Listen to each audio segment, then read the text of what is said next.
So, বৰ্তমান social media এটা trending topic that not all men are the same. Yes, I agree, not all men are the same. কিন্তু কিছুমান মতা মানুহ এনেকুৱাও আছে যিয়ে social media প্ৰথমতে আপোনাক ধুনীয়াকে মেছেজ কৰিব, হাই হেল্ল' কি খবৰ, কি কৰিছা, আৰু যেতিয়া আপুনি কিবা কাৰণত বিজি থাকিব, ৰিপ্লাই কৰিব নোৱাৰিব, আপোনাক চিধা গালি দিয়া ষ্টাৰ্ট কৰিব।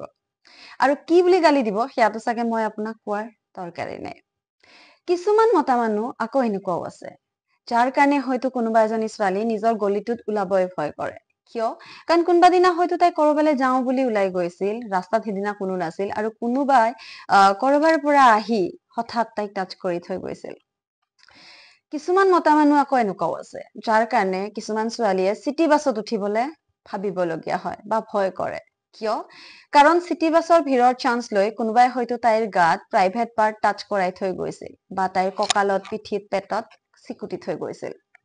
বাট য়েছ, আই এগ্ৰি, ভাল মতা মানুহ ডেফিনেটলি আছে, কিন্তু ভালৰ মাজত কিছুমান এনেকুৱাও আছে যিয়ে এনি টাইম মা বেহেনৰ গালি দিয়ে। আৰু কোনোবা ছোৱালী যদি ৰিজেক্ট কৰে, কোনোবা ছোৱালী ৰিজেকশ্যন খাবলগীয়া হয়, ছোৱালীজনীক নিজৰ বন্ধুৰ আগত গৈ বদনাম কৰে। কি বুলি? সেই যে কমনলি ইউজড স্লেং আৰ।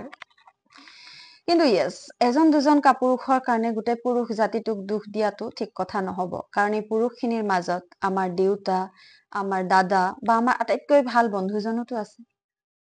কিন্তু য়েছ, বৰ্তমান যিহেতু এই কথাখিনি ট্ৰেণ্ডিং চলি আছে, আমি চবে এটা ৰিচেণ্ট ইনচিডেণ্টৰ কাৰণে জাষ্টিচ বিচাৰি আছো, আমি এখন ছেফ ঠাই হোৱাটো বিচাৰিছো আমাৰ সকলোৰে বাবে। এটাই কথা কম, প্ৰথমতে আমি নিজকে শুধৰাব লাগিব, তেতিয়াহে ছচাইটিখন শুধৰিব।